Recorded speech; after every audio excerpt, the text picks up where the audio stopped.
leads into whether we actually develop a sense of helplessness, and that leads to whether we feel depressed. Then he also added in, after he realised, well, it's more than just helplessness, it's also a sense of hopelessness.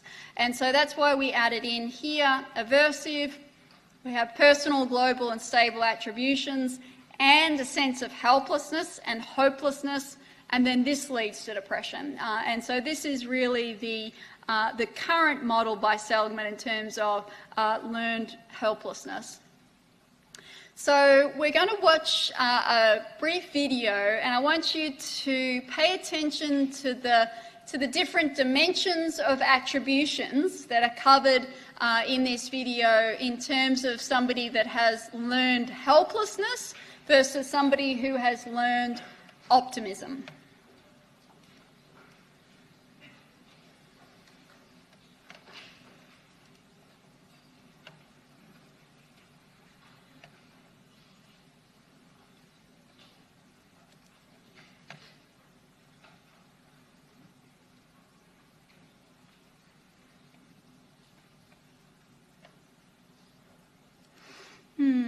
If we had sound, that would be helpful.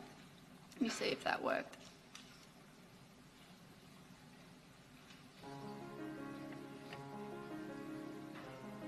Imagine you take two dogs and put them in two different areas. You shock the first dog and you give him an option to escape. He tries to escape, he's successful, and he gets away from the shocks. The second dog, however, you put in a place where no matter what he does, he cannot escape the shocks. He soon figures out that there's nothing he can do, he gives up, and he'll just sit there and accept the shocks. Now you take these two dogs and put them in two new areas again, but this time they can both escape. The first dog, who had learned that he was able to escape, will get out of there like usual. But the second dog will just lay there and accept the shocks, even though in this new environment he could just escape. This is what is known as learned helplessness, and you probably know people who act like the helpless dog. The opposite of this is learned optimism. Learned optimism is basically the idea that you can learn to be optimistic and positive and happy. You can cultivate these things. And this is exactly what Seligman was trying to do by running a workshop. The results of the workshop were promising. 32% of the students in the control group had a moderate to severe episode of depression, in contrast to 22% of the group that was in the workshop. Also, 15% of the controls had an episode of generalized anxiety disorder versus only 7% of people who took the workshop. They also found that it was the change from pessimism to optimism that caused the prevention of depression and anxiety.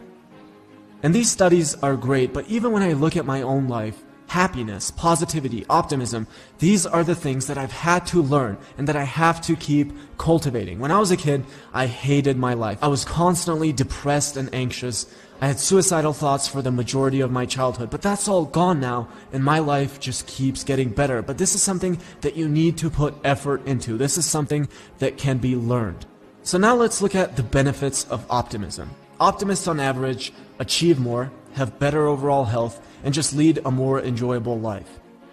Pessimists, on the other hand, are more likely to give up, are more likely to suffer from depression, and just lead a not really enjoyable life.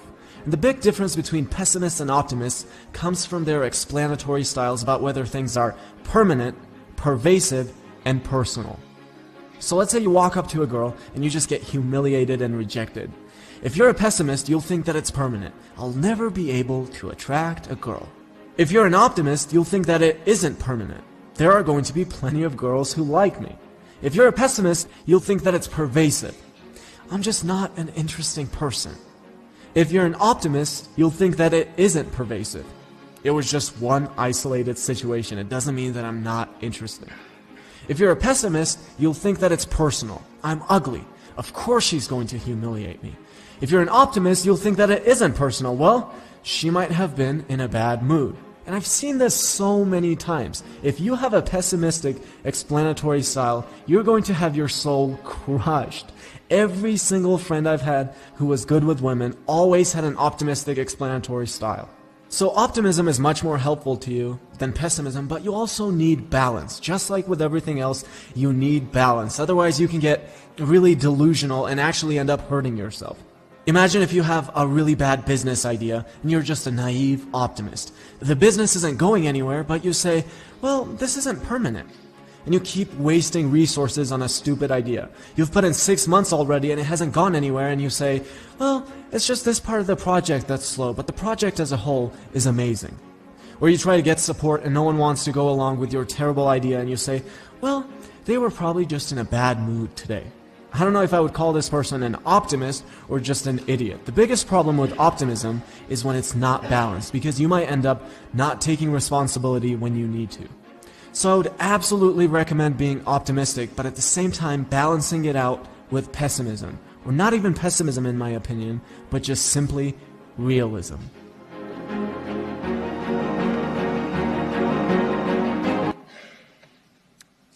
Okay, so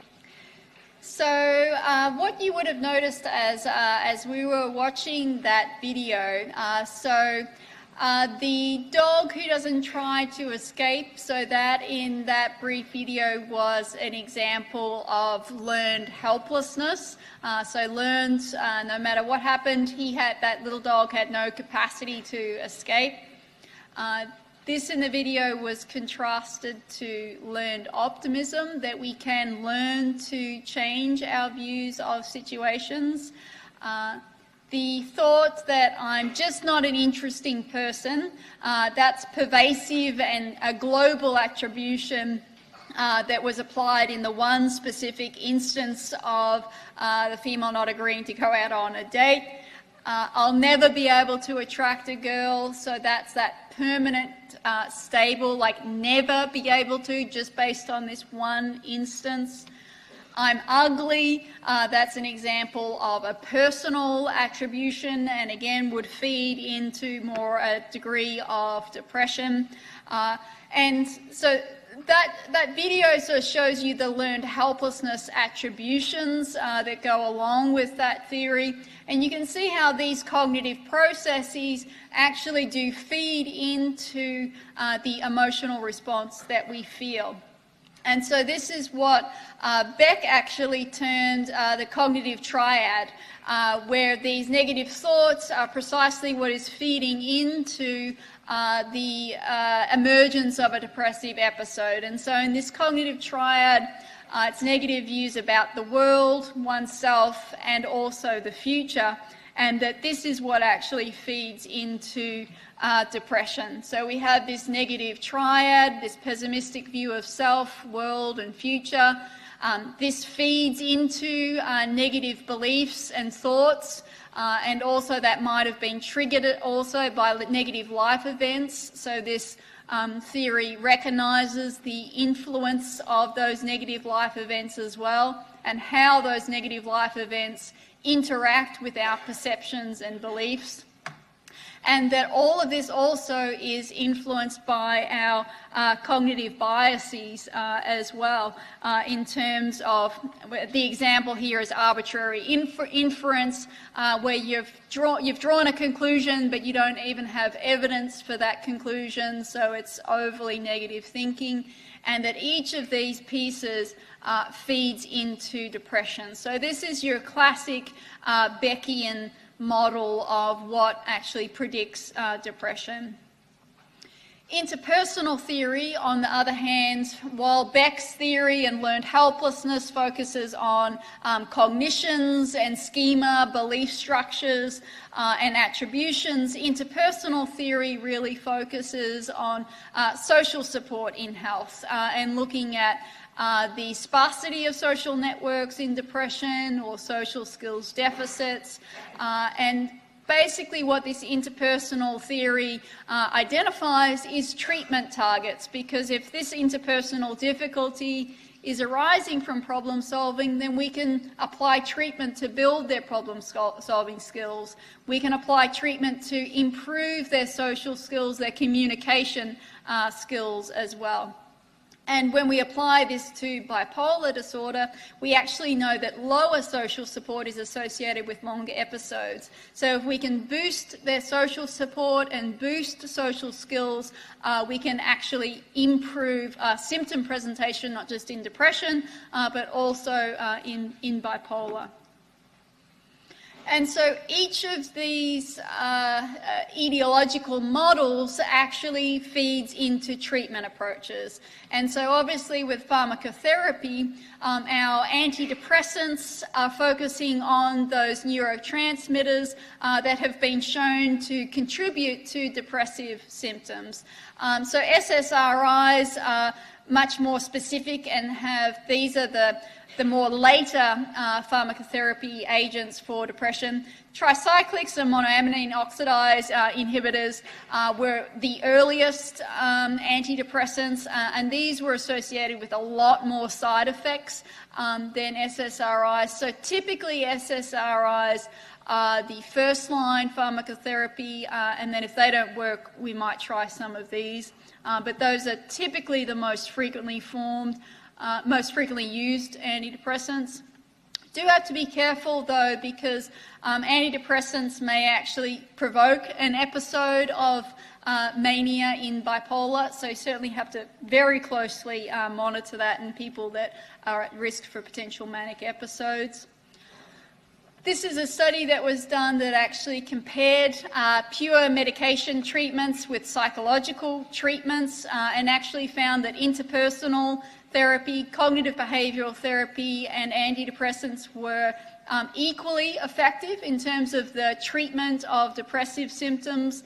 And in terms of relapse following treatment, 30% of people who completed CBT at 18 months maintained their level of symptom improvement.